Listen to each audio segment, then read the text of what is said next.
Good morning BookTube, my name's Nadine, welcome to my channel. I hope you're all well today. I am really hot, as you can tell by how shiny I am, sorry. But nevertheless I've got a coffee, because coffee is required, in my mum mug, which I love. So I thought I would do my June wrap-up, seeing as we're past the halfway point in July. And looking at them, I realise I've already spoken to you about two of them in previous videos, which were these two. So I'll link those videos down below if you didn't see. But Bret Easton Ellis, American Psycho. Overall I enjoyed this, and I can see how it's not for everybody. It's a very much love it or hate it book.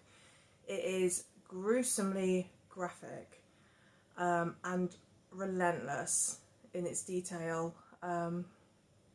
But yeah, overall I enjoyed it. It was a reread for me. I don't think I can see myself picking this up again. It's kind of done now. So I think I will be unhauling this.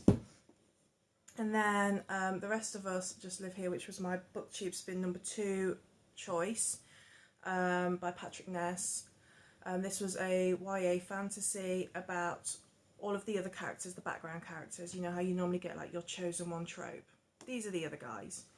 And you know, it shows that they're going through things that are just as important and just as vital to life and happiness and all that kind of stuff. And yeah, that was really good too.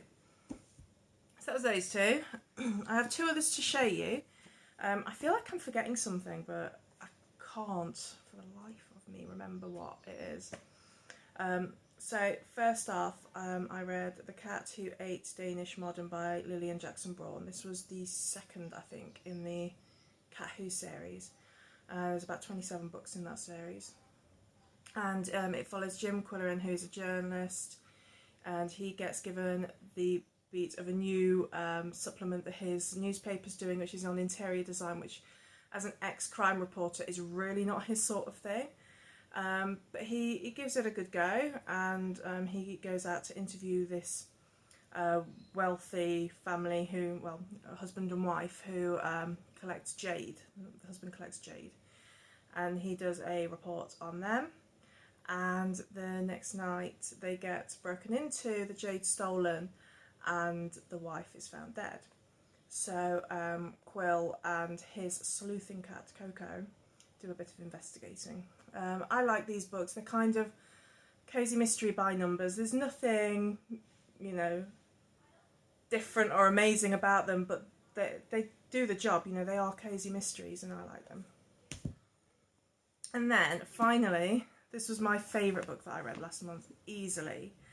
You know, sometimes you know that you're going to enjoy a book, but then when you pick it up, it just, even though you're expecting it, it completely blows you away. That's the experience I had with this one, The Fifth Season by N.K. Jemisin. So this is set against the backdrop of the world ending. And I don't mean civilization, I mean the world. It's like, imagine every so often, you know, the world is like an Etch-a-Sketch drawing, and it gets shaken up ecologically and everything changes. Well, this is going to get really bad. And it follows 3 different storylines set against this backdrop. The first, the opening one, which, oh God, had me in floods of tears within the first 5 minutes of reading it, follows a woman, and do they call them origines? Who is cradling the body of her dead son, who's like, he's a toddler, he's like 3 or 4, something like that.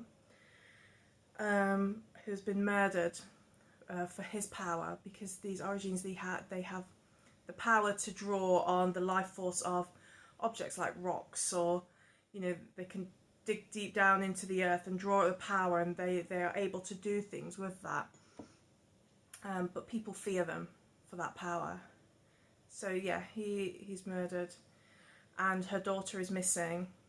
She's been abducted, and so this woman goes on the road hunting for her daughter. So you've got that storyline. Then you've got a little girl who has also got this power, who has been outcast by her community, by her family forced to live in a freezing barn and neglected, who's probably going to die as a result of this neglect, when she is found by a guardian and taken to the Fulcrum, which is it's like a powerful body that trains and utilizes these origins. She's taken to the Fulcrum to be trained, and then you've also got Fulcrum, I can't remember what they're called, sorry, I'm rubbish at this, Fulcrum officer kind of thing. It's a grown woman who has been trained by the Fulcrum. She is she's quite powerful.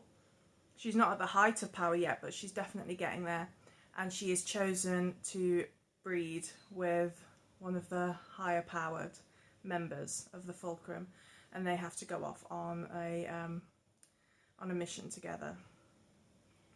So there is so much going on in this book that I'm scared to tell you too much about it, because I really want everybody to read it and have the experience of unpacking it themselves and discovering it themselves as the author intended, and not as I ramble at you. So please do pick this up. I'm planning on getting to the second one in this trilogy in 2 books' time.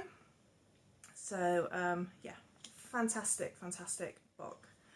And that is it from me today. Sorry the videos have been kind of few and far between and quick lately, but life, you know.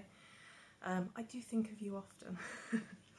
But yeah, that is it for me today, and I will catch you guys very soon, hopefully. Goodbye.